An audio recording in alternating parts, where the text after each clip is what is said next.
This week on Myth, we'll head down under for an Aboriginal tale of the dangers of a sweet tooth. You'll see that bees are pretty oblivious, that honey hunting is serious business, and that it's gross to use those around you selfishly. Then, in Gods and Monsters, a lizard will learn to be more careful about playing with his boomerangs.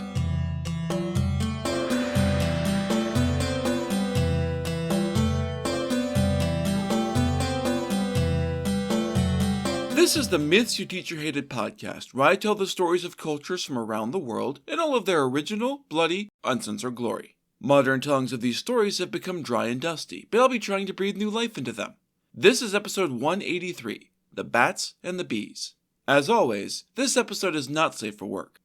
This story comes once again from Folklore of the Noogaburras, as told to the Pickaninnies, collected by Mrs. K. Langla Parker in 1896. Once upon a time, Narada the Bat wanted honey. Whether he's actually a bat or that's just a name or nickname is unclear, but I'll assume he's actually a bat. He wanted it real bad, but it wasn't like he could just flap on over to the store to pick some up. That only left him with one real source for his honey hankering, Warranuna the bee.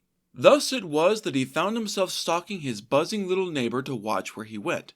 I say he here because that's what the story uses, even though most of the bees in a hive, and all of the workers, are actually female. He watched the little bee flit around until it landed, and then he struck. Quick as lightning, he stuck a white feather between Warranuna's back legs.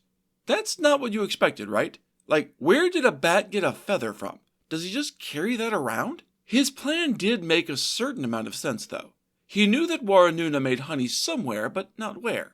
A tiny bee is easy to lose as it zips around, but a giant white feather wandering through the air is much easier to spot. He could follow the bee now, but just knowing where the honey was wouldn't help much. Thus, he ordered his two wives to follow after him with wherees, canoe-shaped containers, to carry the honey in.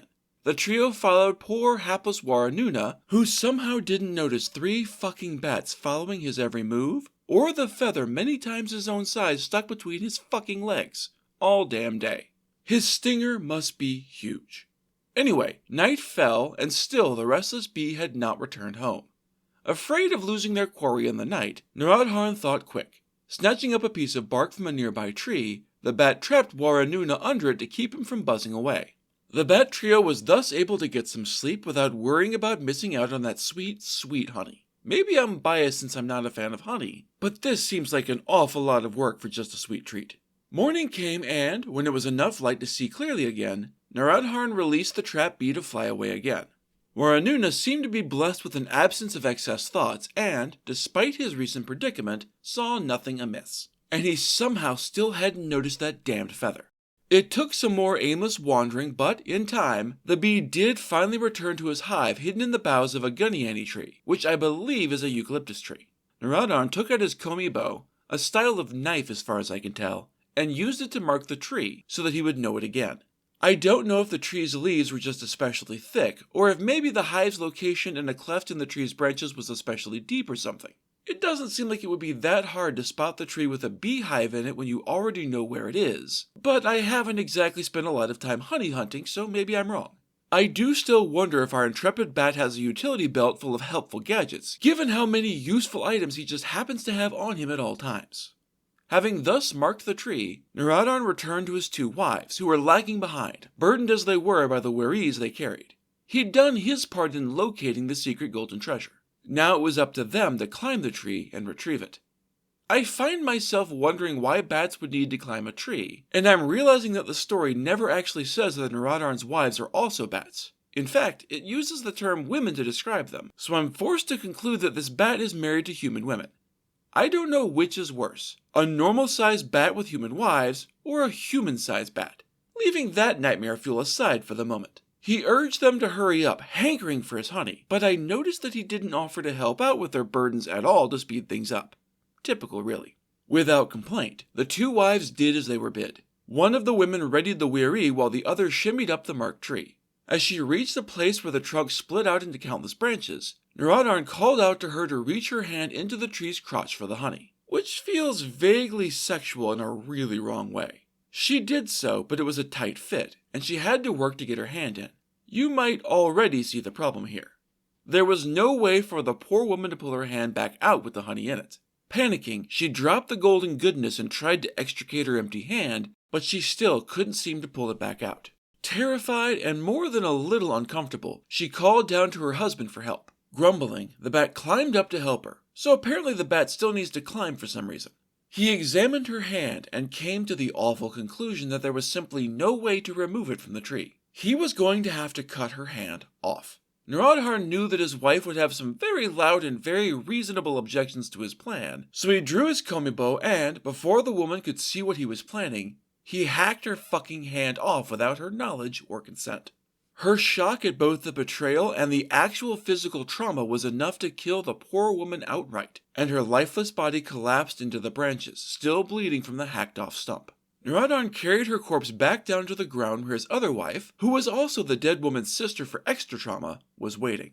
"Your sister is dead, but I still don't have any honey. Get your ass up the tree, chop out the severed hand I cut off your sister right before she died completely coincidentally and through no fault of mine, and get me that honey.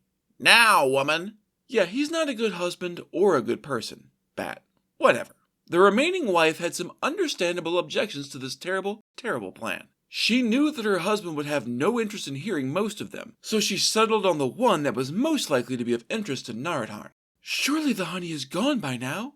You caused such a commotion by, murdering my sister with your amateur surgery, that surely the bees have carried it away somewhere safe by now." If she'd been hoping that her husband might feel some touch of grief or remorse for the wife he had killed with his reckless single-mindedness, she was sadly mistaken. Narodharn cared only for his obsessive need for honey.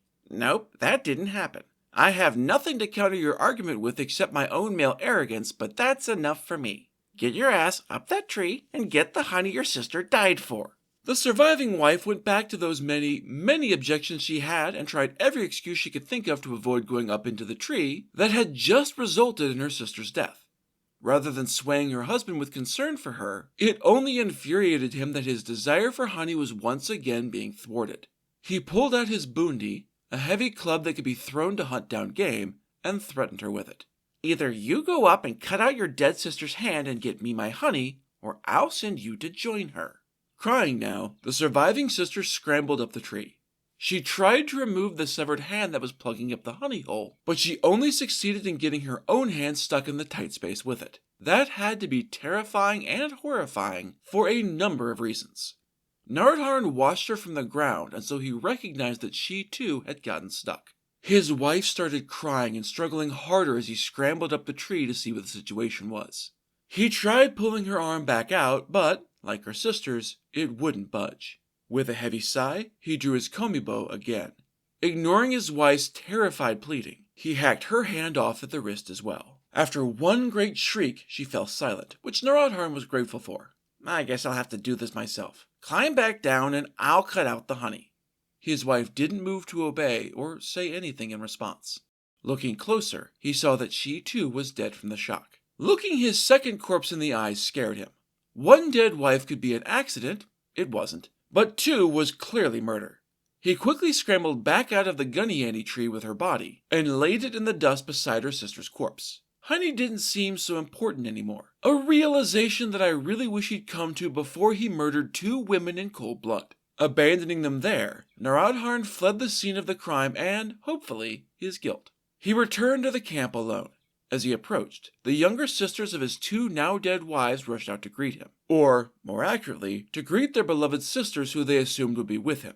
They were also hoping for a taste of the honey they all knew that he had set out to get the day before. They were confused and concerned to find that Narodharn traveled alone. Looking at him closely, they saw that his arms were covered in blood and that his expression looked tense and furious. Something bad had clearly happened. The two dead women and their sisters all belonged to the Bilbers, as did their mother, who came out of the sound of her daughters' raised voices. "What has happened, Narodharn? Where are my daughters? They left with you yesterday to go and seek out the honey you just had to have. Today you return with no honey and no wives. Your face looks like someone ready to murder the next person to upset you, and your arms are covered in a really concerning amount of blood. Tell me, Narodharn, where are my daughters?" The bat refused to look at her. "Don't ask questions of me, Bilber. Go and ask Waranuna the bee. Maybe he knows something. But Narodharn the bat knows nothing." Which is a pretty suspicious fucking answer. She and her surviving daughters all peppered the new widower with questions, but he wrapped himself in silence like a cloak and refused to answer anything else.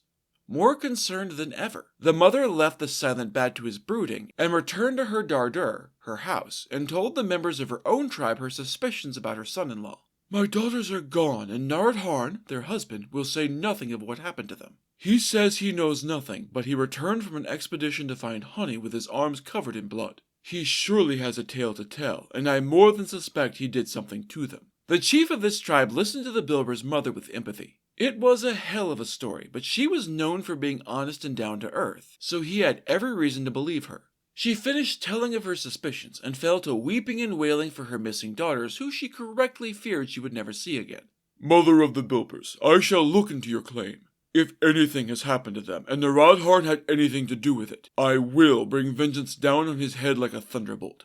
His tracks are still fresh, and the young men of our tribe are excellent trackers. They shall follow his steps back to where he has come from and discover what he's hiding. With a gesture, he sent the young hunters to begin the journey. They will return swiftly with what they learn. Once they do, we shall hold a korobori, a traditional ceremony. If he is guilty, he will be punished there. The mother of the missing women bowed her head, tears still streaming down her cheeks. Thank you, cousin. It helps a little to know that my daughters will have justice. She looked up to see the young hunters setting out, having gathered their supplies.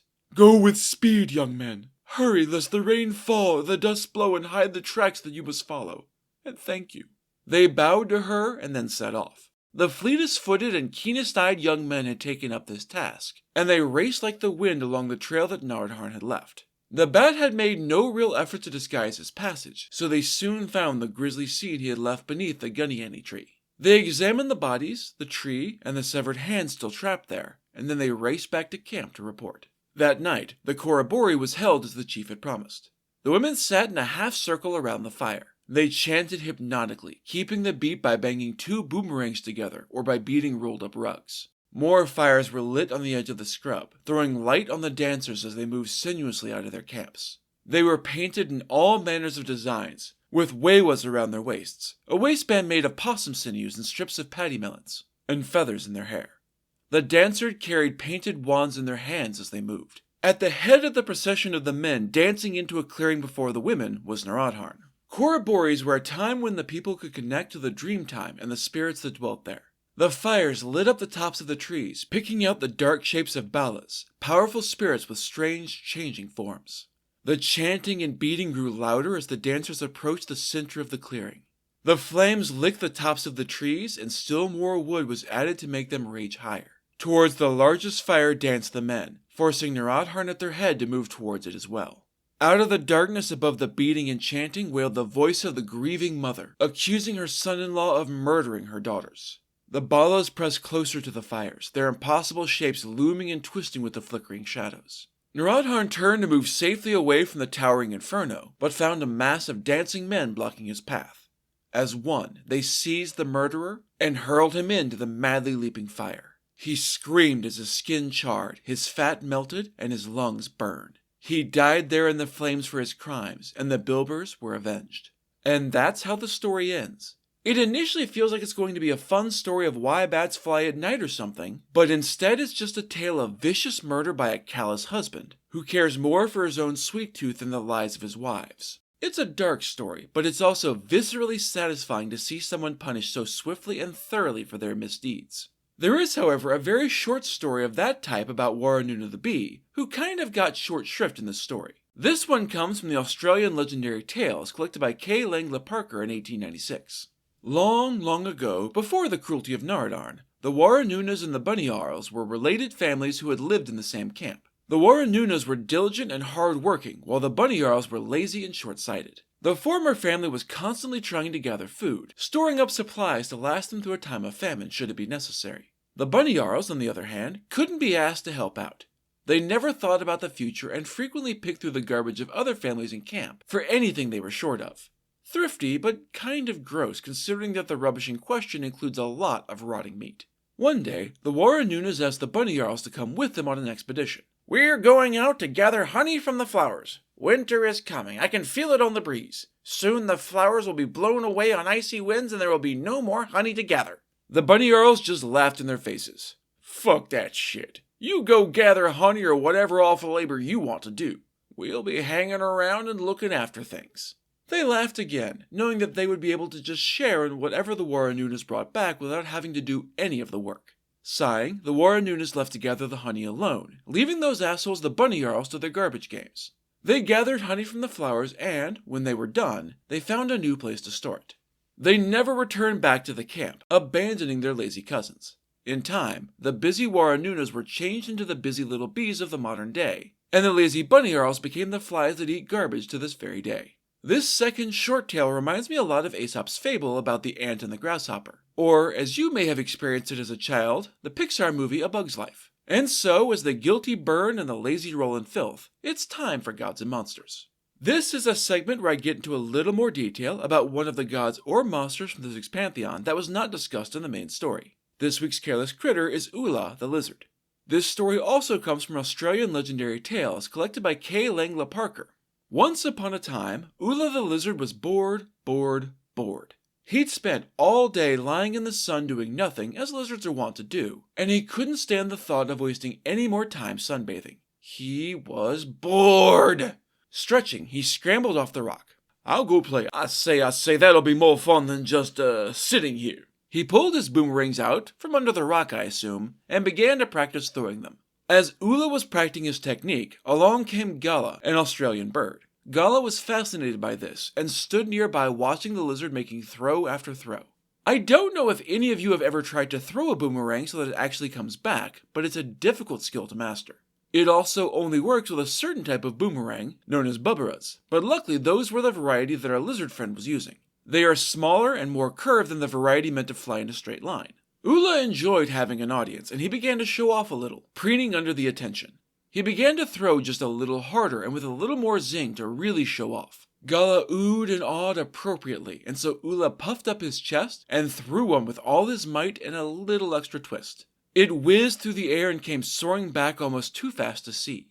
It flew wider than the others had, swinging around to catch Gala right in the fucking head. She tried to duck, so instead of shattering her skull, it simply shaved off the top of her head, feathers and skin both. With a hideous cawing and a croaking shriek, she leapt into the air in pain, stopping every few minutes to knock her head against the ground in a desperate attempt to stop the agony. Ula missed catching his boomerang and simply stared in horror at the bloody mess he had made in his pride. Watching the blood streaming from poor Gala's head made him sick and terrified, so he ran away and hid under a bindia, or a thorn bush. Gala saw the lizard flee, and, infuriated by what had happened to her and still in blinding agony, she gave chase.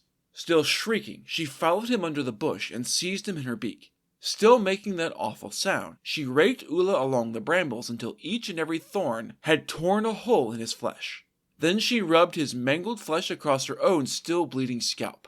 "That'll show you to be careless, Ula. From this day on, you'll carry thorns on you always and be stained with my blood." Now angry and in his own terrible agony, Ula hissed at the bird.